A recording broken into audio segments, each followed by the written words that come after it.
Howdy there, folks, and welcome back to Bolts for Bucks. My name's Steven. Today we're going to be comparing the Ruger American Gen 2 bolt-action rifle against the Remington 700 ADL. And you're probably saying, well, that's not an ADL stock. You know, this is a Grayboe stock, by the way, a fabulous stock. We're going to go over the fit, feel, and function. We're going to take them out to the range and compare them, but we're going to compare them in factory configuration. So don't worry, folks. We're going to go over the factory ADL Remington stock, as well as we're going to mention some of the aspects of the SPS, because I know you might think, well, it's not apples to apples comparing the Ruger American Gen 2 against the Remington 700 ADL, although they're really coming in right at about the same point, so they kind of are apples to apples, but we'll talk about the SPS a little bit as well, to be fair to Remington. Now, let's start by taking a look at the butt stock. On the Ruger American, comes in with about a 1-inch thick butt stock. It's angled in. It's got some triangular cuts in it. Very soft, pliable rubber. Really love it. Super comfortable to shoot with. The Remington ADL, and it's very similar actually to the SPS, is about 3/4 of an inch thick and very, very traditional. Nothing very remarkable. It is soft rubber, but it feels more like foam almost than rubber. Does an all right job though. Then let's take a look at the Ruger American. Ruger American has a nice high comb height right here. It is great for cheek weld. The Remington, both the ADL and the SPS, very, very just flat traditional butt stock here. Nothing really remarkable. Sound on it. Sounds like cheap polymer.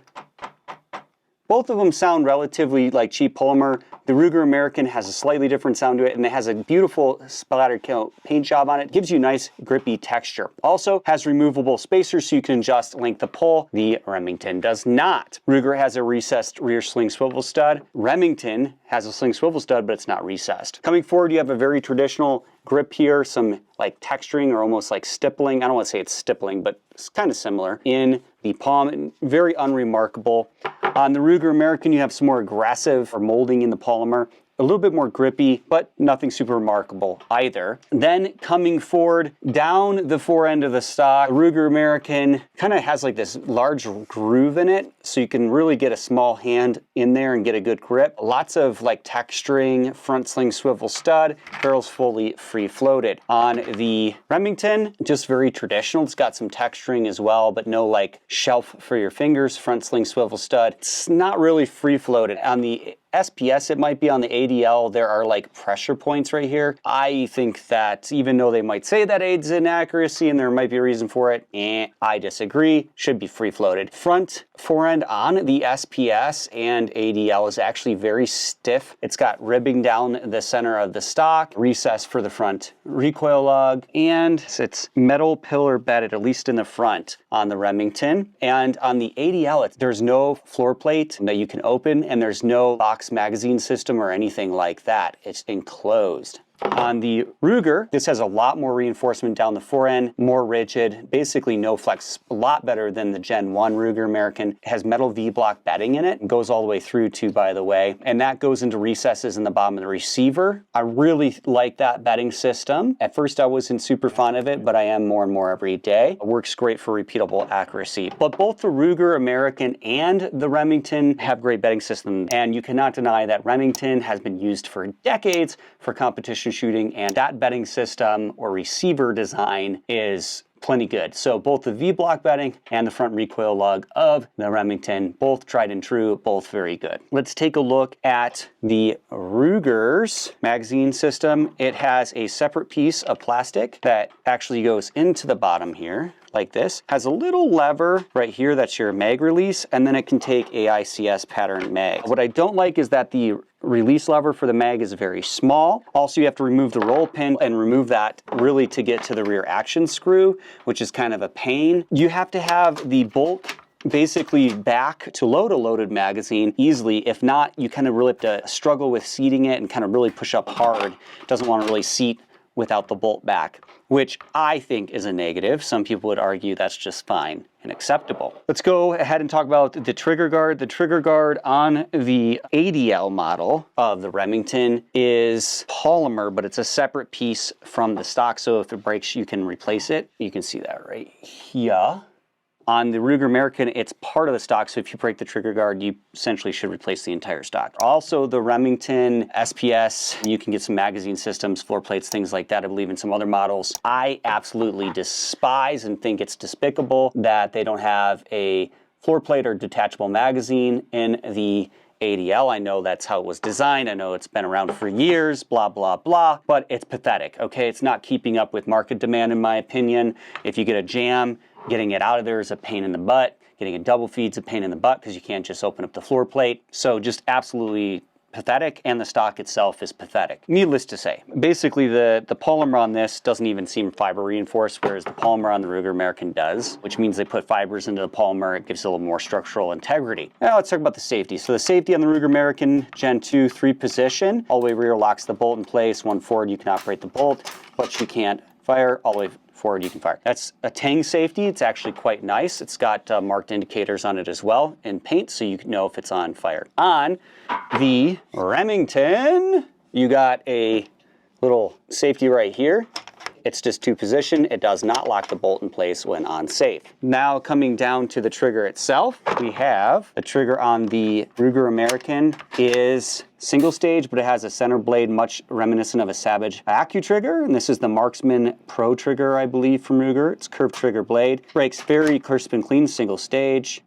Let's go ahead and put it on the scale. And I know what you guys are saying, well, you're just anti-Remington and a Remington hater, and I knew at the beginning what you were gonna say. Well, you might be surprised at the end what I say. That broke at right at 2.5 pounds. Now we're going to try the Remington. It's just a curved trigger blade, no center blade on it, or passive safety. Oh my gosh. Just under 5.5 pounds. And by the way, that's after me trying to fully adjust it. It would not adjust. The trigger on the Ruger American is adjustable, although it still wouldn't adjust quite as much as, you know, factory says it will. At least on this one. Now, other ones it has, so it's kind of weird. No perceivable creep that I can feel, but super heavy trigger. Very little over travel, but a little bit over travel on the Remington. On the Ruger, there is perceivable creep, about the same amount of over travel. Ruger American bolt lift is 70 degrees, has a round bolt knob. It's removable, so you can swap that out. Bolt releases a lever on the left side. You got the bolt itself. 3 locking lugs, plunge rejector, little extractor built into the locking lug. A really hefty bolt, but it's polished, unlike the Gen 1, and really smooth, actually. A little bit of a secondary lift catch, though, on that lift. Remington, 90-degree bolt lift. All one-piece bolt. It's got some texturing on it. Jewel bolt, which is nice. Some are smoother and some aren't as smooth. Let's drop the floor plate. This is an aftermarket magazine system. Now, I would say it's about the same smoothness. Bolt lift on it feels a little bit easier, actually, in my opinion. And the mag release is different on this. So you got to push up on this little tab in the trigger guard area. You got 2 locking lugs, plunge rejector, and I think they call it a coil extractor. It's a little different design. Jewel bolt, though, very pretty. Both have metal bolt shrouds. I really like the 70-degree throw over the 90-degree throw, and the bolt release on the Ruger better. The Remington receiver basically looks like it was machined out of bar stock, and the Ruger American does not. It's been milled down on the side flat to reduce weight, makes it look a little bit sharper too. The Ruger American is Cerakoted receiver, spiral fluted Cerakoted cold hammer forged barrel, and radial muzzle brake, and it's threaded 5/8 by 24, and it's Cerakoted. The Remington is blued receiver, blued barrel, not spiral fluted, and is not threaded. They do have some other models that are threaded, but generally come in at a higher point, and does not come with a muzzle brake. Also, the Ruger American comes with a scope mount Picatinny rail. The Remington does not. So let's go out to the range and see how these perform.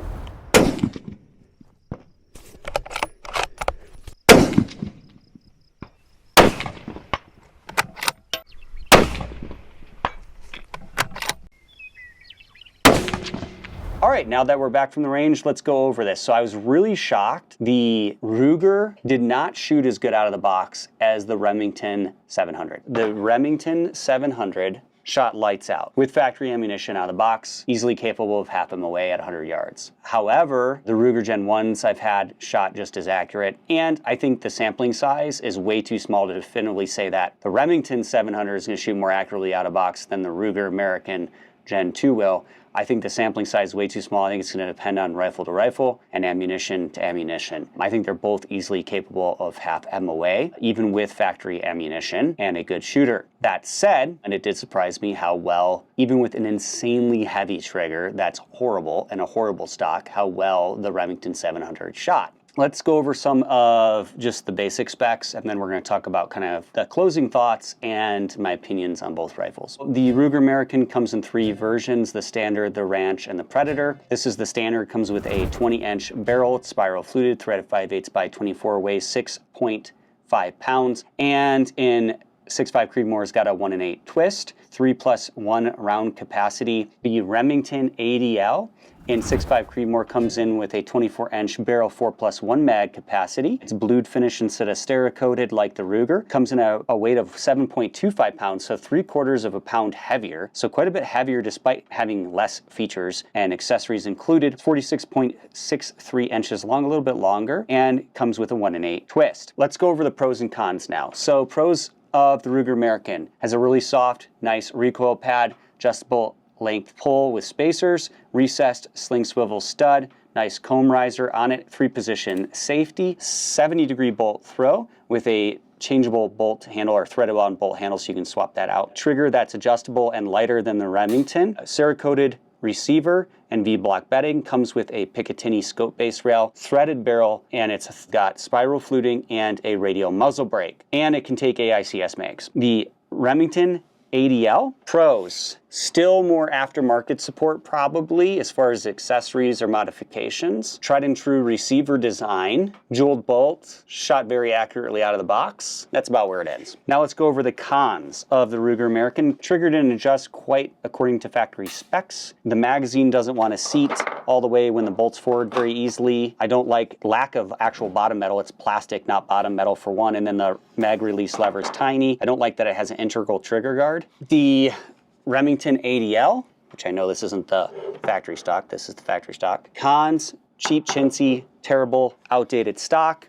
Doesn't have a hinged floor plate. It has a plastic trigger guard. The barrel wasn't free floated on this one. The recoil pad is outdated and not very good. Doesn't have a comb riser, doesn't have a recessed sling swivel stud. Trigger was horrendous and wouldn't adjust. Basically, we'll just say it has a terrible stock. Also has 90-degree bolt throw. It's blued instead of Cerakoted for the barrel and the receiver. Doesn't come with a muzzle brake. Doesn't come with a scope base. Doesn't have a 3-position safety. Bad, bad, bad, bad. At the end of the day, which one would I choose? If I was between the Ruger American Gen 2 and the Remington 700 ADL, Ruger American Gen 2 every single time. I believe that I can get the accuracy out of this Ruger American Gen 2 that I can get out of the Remington with just breaking it a little bit, changing up ammo. I don't see that being a huge factor. I see that as being something that can be overcome, and I think that's going to just vary gun to gun with both Remington and Ruger. If it's between the Remington 700 SPS and the Ruger American Gen 2, probably still the Ruger American Gen 2. Now, Remington has some other models though. They have a whole bunch of Remington 700 variants, whereas the Ruger American just has the Predator, the Ranch, and the Standard. And they're all kind of the same. Remington 700 is available in all kinds of custom shop, expensive versions, blah, blah, blah. I would love to get a more quality version of a Remington 700. I think that they can still be extremely accurate, and I think that the versions that are now coming with Timony triggers, I believe it's Timony triggers, are actually quite good. I wouldn't get any of their base models, basically, or anything that's just blued from them, because the bluing is also terrible and rusts really easily. I just don't think they're offering enough value anymore, but hopefully that changes. Hope you enjoyed this comparison of the Ruger American Gen 2 versus the Remington 700. Thanks for watching Bullets for Bucks. Check out this next video and subscribe.